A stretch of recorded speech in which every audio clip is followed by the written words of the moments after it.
Министрлер кабинетinin төрағасының орынбасары Эдил Байсалов Россиянын Саха Республикасынын өкмөтүнүн төрағасынын орынбасары Сергей Местников менен жолугушуу өткөрдү. Министрлер кабинетине билдиришкенде жолугушуунун жүрүшүндө тараптар Россиянын алдыңкы аймактарынын бири менен Кыргызстандын ортосундагы соода экономикалык жана маданий гуманитардык байланыштарды өнүктүрүү жана бекемдөө маселелерин талкуулашты. Ноябрь айында Кыргызстанда Якутиянын маданият күндөрүн өткөрүүгө өзгөчө көңүл бурулду. Маектешкендер ушул күндөрү Бишкекте өтүп жаткан Хапсагай боюнча якут күрөшүнүн биринчи дүйнөлүк чемпионаты ийгиликтүү өтүп жатканын белгилешти. Мелдешке 34 өлкөдөн 200-гө жакын спортчу катышууда. Тараптар ошондой эле Кыргызстан менен Якутиянын ортосундагы кызматташтыкты мындан ары дагы бекемдөө үчүн өкмөттөр аралык комиссия түзүү жагына даяр экендиктерин билдиришти. Сентябрь айынын башында мугалимдерге 24 000 ноутбук акысыз берилет. Бул тууралуу кабар агенттигинде өткөн маалымат жыйынында билим берүү жана илим министринин орунбасары Муратбек Касымалиев билдирди. Анын айтымында ноутбуктар табигый илимдер боюнча математика, физика, химия, биология, география, информатикадан сабак берген мугалимдерге берилет. Ар бир ноутбуктун ичине электрондук китептер киргизилет. Ал эми республика боюнча 90 000ге жакын мугалимди алдыдагы жылдары толугу менен ноутбук менен камсыздоо планы коюлууда. Ошондой эле өлкөдөгү 1,5 миллион окуучуну электрондук китептер менен жабдуу үчүн ноутбуктарды берүү маселеси турат, деди ал.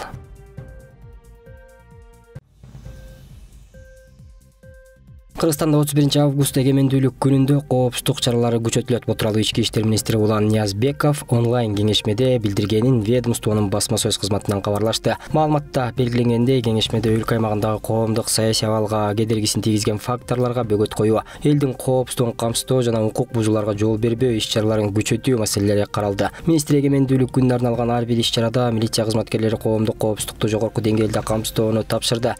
Маданий иш-чаралар өтө турган жерлерде жол кыймыл коопсуздугун камсыздоо чараларын дагы күчөтүү керектиги айтылып, ар бир жетекчи кол алдындагы кызматкерлерин көзөмөлгө алууларын эскертти. Ошондой эле Улан Ниязбеков 2 ай бою аймактарды кыдырарын, аткарылып жаткан иштер менен жеринен таанышаарын белгиледи.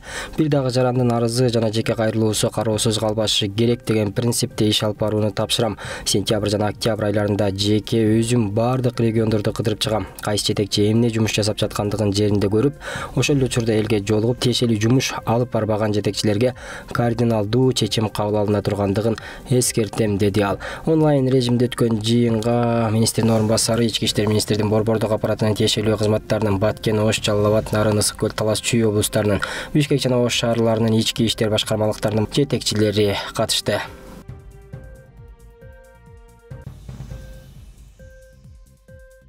Кыргызстанда 15 сентябрдан тарта көмүрдүн баасын убактылуу мамлекеттик жөнгө салуу киргизилет. Бул тууралуу экономика жана коммерция министрлигинен билдиришти. Маалыматка ылайык, мындай чечим көмүрдүн баасынын өсүшүн алдын алуу жана калкка жеткиликтүүлүгүн камсыз кылуу үчүн кабыл алынды. Монополияга каршы жөнгө салуу кызматы Кыргыз Республикасынын министрлер кабинетинин токтому менен бекитилген социалдык маанидеги товарларга бааларды мамлекеттик жөнгө салуунун тартибине ылайык мамлекеттик жөнгө салуу жана контролдоо боюнча чараларды көрөт.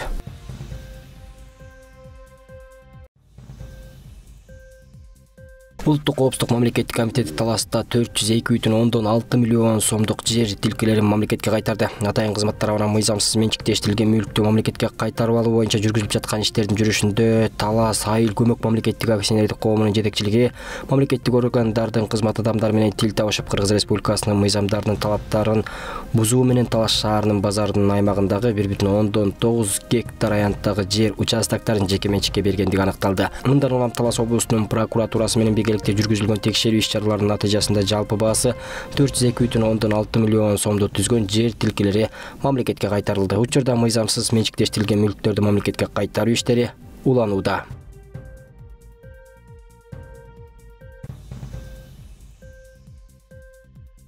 Аксы районунда жалпы 500 тонналык мөмө жемишти сактоочу логистикалык камп ачылды. Бул тууралуу Суу ресурстары, Айыл чарба жана кайра иштетүү энергия министрлигинен билдиришти. Маалыматка ылайык, ишкана сезон убагында 10дон ашуун жергиликтүү тургунду иш менен камсыз кылат. Анын сметалык баасы 22 миллион сомду түзгөн. Ошондой эле аталган райондун Жегетал айылында мөмө жемиштин кагын кайра иштетүүчү логистикалык борбор сентябрь айынан тартып толук кандуу ишке берилет.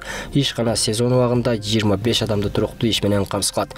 Ишкананын курулушу жана керектүү жабдык менен камсыздоого жалпысынан 26 миллион 800 миң сом сарпталган. Борбордо кара үрүктүн кагын кайра иштетип, таңгактап даяр продукцияны Казакстан, Россия жана Өзбекстанга экспортко чыгаруу каралган. Ишкананын кубаттуулугу күнүнө 50 тонна мөмө жемишти кайра иштетүүгө мүмкүнчүлүк берет.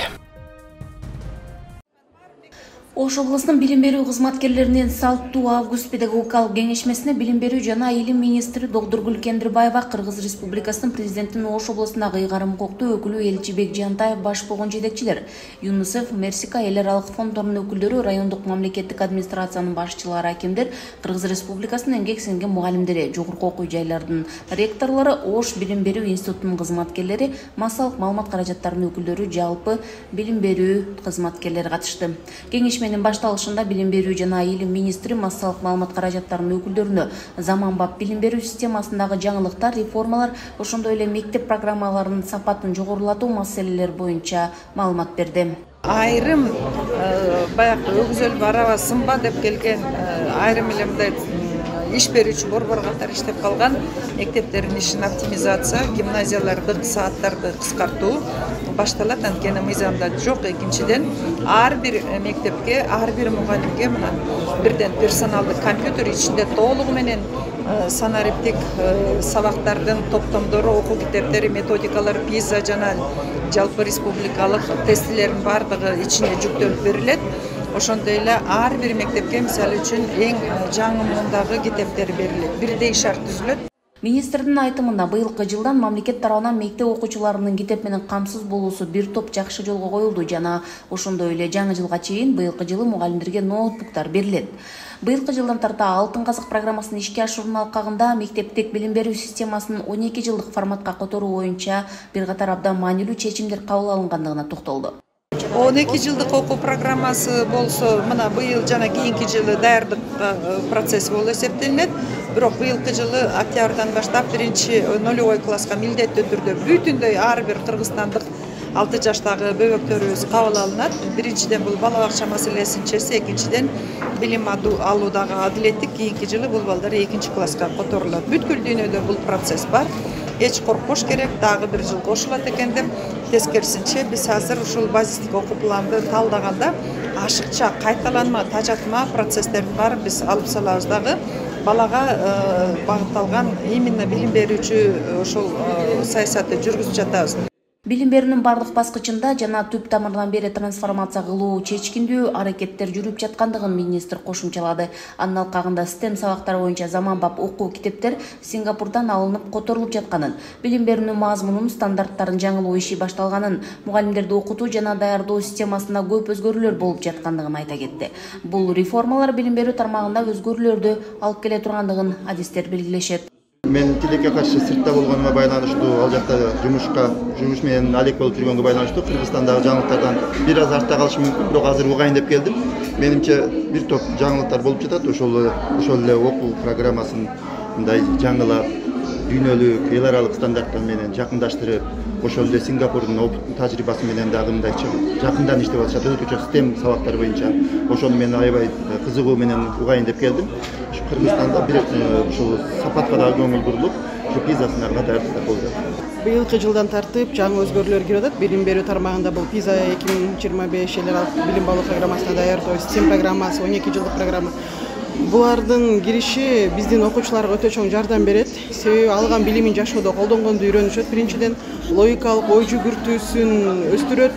Ошол эле учурда өзүнүн сынчыл ой жүгүртүүсүн, ишмердүүлүгүн, коомдо өз көз карашын, ошол эле учурда ошол 12 жыл аралыгында алган билимин жогорку окуу жайда колдонуп, келечекте колдонуп өсүүгө бул чоң жардам берет.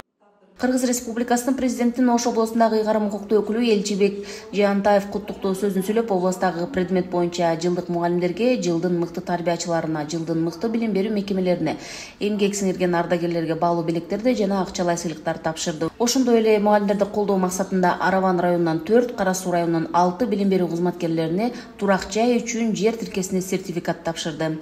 Бул өз кезегинде жаш мугалимдерге стимул берет. Мугалим бул кесиптердин сереси деп экени айтылбайт. Канчалаган мыкты адамдар дагы мугалимдин кол астынан чыгат. Ошондуктан өзүмдүн сүйүп, жакшы көрүп мугалим кесибин тандап алганмын. Мугалимдик кесип бул аяламга жол десек болот. Анча болду мугалим болуп иштегенерге. Бүгүн биз конференцияга жаш мугалим катары келип отурабыз. Жакшы иш баштайбыз. Областык кеңешмеге катышкан ЮНИСЕФтин билим берүү жана жаштар бөлүм жетекчиси жана ЮНИСЕФтин Кыргыз Республикасындагы өкүлдөрү да куттуктоо сөзгө чыгышты. Мерсик Ойлералык фондунун өкүлү сөзгө чыгып, мектеп ашканаларын ремонттоого көмөк көрсөтүүдө өзгөчөлөнгөн айыл өкмөт өкүлдөрүнө ардак грамоталарын жана фонддун атынан белектерин тапшырды. Кеңешме педагогдордун кесиптик өсүүсүнө түрткү болуп, жаңы окуу жылына шыктандыра турган маанилүү аянтча катары эсептелинет. Гүлжан Ажиматова, Муслимбек Ахмеджанов, Ош шаары.